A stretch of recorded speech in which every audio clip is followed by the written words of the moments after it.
ये पुलिस जब हमारी रक्षा के लिए बनी हुई है तो बहुत सारे ऐसे लोग हैं जो उससे डरते भी है और एक्चुअली उनके पास एक रीज़न भी होता है डरने का, बिकॉज उनके साथ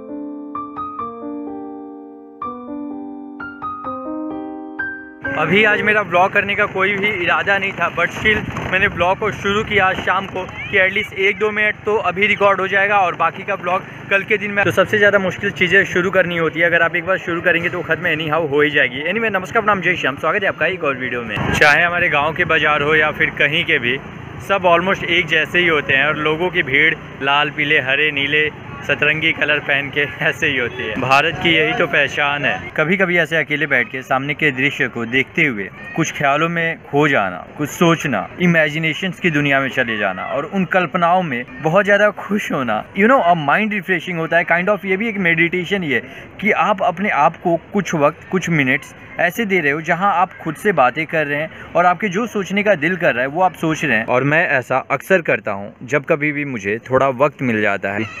आओ आओ आओ, क्या दिक्कत है तुमको? हाँ, क्या दिक्कत है? बिल्लियों के यहाँ पे बस आप हाथ लगा दो, ये लोग एकदम खुश हो जाते हैं, शांत होकर रिलैक्स हो जाते हैं। एक ये है और एक और बिल्ली है, ये शायद बिल्ली है और वो बिल्ला हो सकता है, या फिर भाई बहन या बहन बहन भी हो सकते हैं। इधर ही कहीं पे रुको, दिखाता हूँ। वो उधर बैठा। हाथ मत काट बेटा मेरा। तो ये भी भैया, रात के ऑलमोस्ट 8:30 हो चुके हैं, अभी भी मैं यहीं पे हूँ। ये ठंडी हवाएं आपको छू के बस चली ही जाती हैं और आपकी बॉडी फील कर पाती है उस वक्त। और ऐसे में आप कुछ सूफियाना टाइप के सॉन्ग सुनने लग जाएं। सुबह के 5:45 हो रहे हैं। अभी मैं आ गया ग्राउंड पे और आज थोड़ी बहुत ठंड भी ज़्यादा है।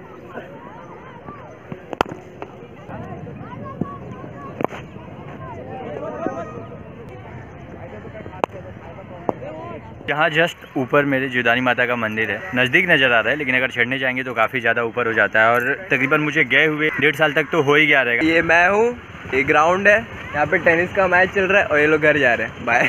अच्छा किया तूने, इसको आना था वीडियो में, मैं बोला ले भाई तू ही व्लॉग कर ले, फिर ये सोच में पड़ गया, फिर इसको याद है वो मीम करने का। यहाँ पे मंदिर के नीचे ये पूरा जो खाली खाली आपको नज़र आ रहा है, ये संडे के दिन बहुत ज़्यादा भर जाता है, काफ़ी पब्लिक आती है संडेज़ को यहाँ पे। घर पे आ गया मैं अभी। आज मोस्ट प्रोबेबली मैं व्लॉग नहीं करूँगा दिन में। घर पे जाने के बाद कल मैंने बिल्कुल भी स्टडी नहीं किया था, तो कल का भी कोटा आज पूरा करना है। यहाँ मैं लिख रहा हूँ और उसके साथ ही साथ अपना ब्रेकफास्ट भी कर रहा हूँ। एक साथ 2 काम ऐसे कैसे? मम्मा खिला रही हैं अपने हाथ से। आलसी हो तुम।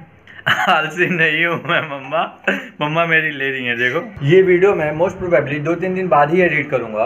भाई जब किसी के बारे में आपको कभी कुछ जानना है ना, तो आप उसका फ़ोन लीजिए, मैसेजेस वगैरह कुछ भी ज़्यादा चेक करने की आवश्यकता नहीं है। सिंपली आप जाके उसका सर्च हिस्ट्री चेक करिए, वो कौन सा एप्लीकेशन डाउनलोड करता है, गूगल पे क्या सर्च करता है, यूट्यूब पे क्या सर्च करता है, बहुत कुछ उसके बारे में आपको पता चल जाएगा। ये वाला टेबल मैंने बेसिकली स्टडी के लिए रखा हुआ है, इसको अभी कलर करना है थोड़े टाइम में, और ये कलर हमने कर दिया। 2-3 दिन पहले एक एक्सीडेंट हुआ यहीं पास में। एक व्यक्ति का सर टैंकर के नीचे आ गया था, पूरी तरीके से ये कुचल चुका था सर उसका। सोच लो कैसी हालत हुई रहेगी। और वो फ़ोटो हर एक व्हाट्सएप ग्रुप में चल रहा था। तो ऐसे में ऐसे फ़ोटो शेयर करने की आवश्यकता क्या है? लोग बहुत ज़्यादा क्यूरियस होते हैं उन्हें देखने के लिए, ऑफकोर्स ये भी बात सही है, लेकिन एट द सेम टाइम वो बहुत ज़्यादा डिस्टर्ब कर देते हैं पिक्चर्स उस प्रकार के। तो ऐसे फ़ोटोज़ अगर आपको कभी भी आते हैं तो आप उन्हें व्हाट्सएप पर फॉरवर्ड मत करना कभी भी किसी को। उसे देखना, अगर देख लिए गलती से तो, और उसके बाद डिलीट कर देना। ये नेक्स्ट डे है, आई नो डेली के डेली व्लॉग्स नहीं रिकॉर्ड कर पा रहा हूँ, उसमें लगता है बहुत ही ज़्यादा टाइम, और उतना टाइम मुझे मिल नहीं पा रहा है। और ऐसे में डेली कंटेंट तलाशना ये भी एक मुश्किल का काम हो जाता है, क्योंकि ज़्यादा कुछ खास अलग तो होता नहीं है डेली। आज ये इतनी क्लीन और चमक क्यों रही है? धूप है शायद ऊपर इसलिए। ओह, एकदम चटके लगने वाले हैं सीट के ऊपर। अभी मैं जो स्टडी करने ही बैठ रहा था, तब तक मुझे ख्याल आया कि एक काम मेरा पेंडिंग पड़ा हुआ है, जिसके लिए मुझे फिलहाल पुलिस स्टेशन जाना पड़ रहा है। साइबर में कुछ काम के लिए मैं बैठा हूँ, इसको यहाँ से फिनिश करके कुछ डॉक्यूमेंट्स वगैरह लेने हैं मुझे, फिर मैं निकलता। एक बात मुझे समझ में नहीं आती, पुलिस जब हमारी रक्षा के लिए बनी हुई है तो बहुत सारे ऐसे लोग हैं जो उससे डरते भी है और एक्चुअली उनके पास एक रीज़न भी होता है डरने का, बिकॉज उनके साथ वैसा व्यवहार हुआ होता है समहाउ।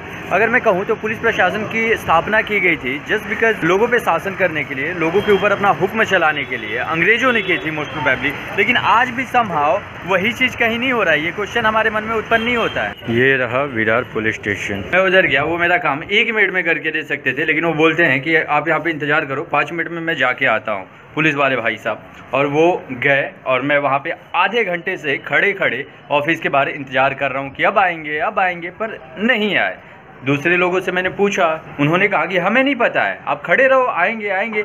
आधा घंटा गुजर गया, नहीं आए तो हम वहाँ से निकल लिए आगे वापस घर पे। अभी आधे घंटे बाद वापस हम जाएंगे और तब तक खड़े रहेंगे जब तक कि हमारा काम ना हो जाए। और किसी भी सरकारी दफ्तर में इसी प्रकार के कार्य होते हैं। हालांकि मुझे मेरा काम करवाना है, ये बात ठीक है, लेकिन वो क्यों बैठे हैं वहाँ पे?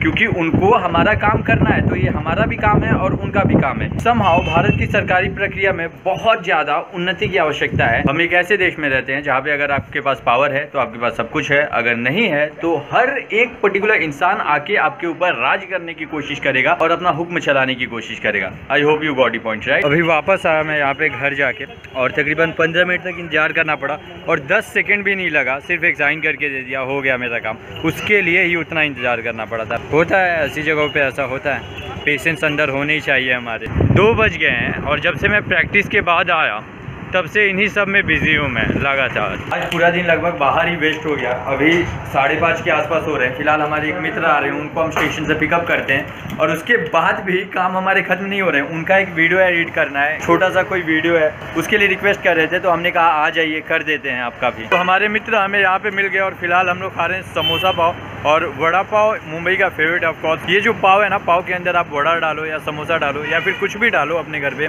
और उसे खा लो, बहुत टेस्टी लगता है। मैं बोल रहा हूँ पाव रहना चाहिए, पाव नहीं रहा तो मुंबई में रह के मतलब नहीं। एग्जैक्टली, मुंबई में आप हैं तो ये जो पाव है ये बहुत अहम रोल अदा करता है आपके जीवन में। हम लोग आए डीमार्ट में, यहाँ पे करते हैं थोड़ी शॉपिंग वगैरह और उसके बाद यहाँ से निकला जाएगा। और यहाँ पे ज़्यादा मैं रिकॉर्ड वगैरह नहीं कर सकता क्योंकि और भी बहुत सारे लोग होते हैं और उनकी प्राइवेसी ख़राब नहीं करनी है। तकरीबन रात के 10:15 हो चुके हैं, मतलब कह सकते हैं कि सुबह 10 बजे मैं निकला रहा हूँ घर से और अभी 10:15 बजे तक। अब तक समहाउ मैं बिजी हूँ किसी न किसी काम पे और अभी भी आज का दिन खत्म नहीं हुआ है। एक आखिरी काम निपटा के मुझे घर पे निकलना है। तो फाइनली मैं आ गया हूँ अपने घर पे। रात के बज रहे हैं 11 और इस ब्लॉग को शॉर्ट एंड सिंपल इतना ही रखते हैं। इसी नोट पे इस वीडियो को हम यहीं पे समाप्त करते हैं। वंस अगेन नमस्कार, प्रणाम, जय श्याम, बहुत बहुत धन्यवाद आपका। If you guys like this video for whatsoever reason, don't forget to hit like button. और क्या बाकी सब बढ़िया है। जय माता दी।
बैटिंग जो हमारी है वो फिनिश हो चुकी है।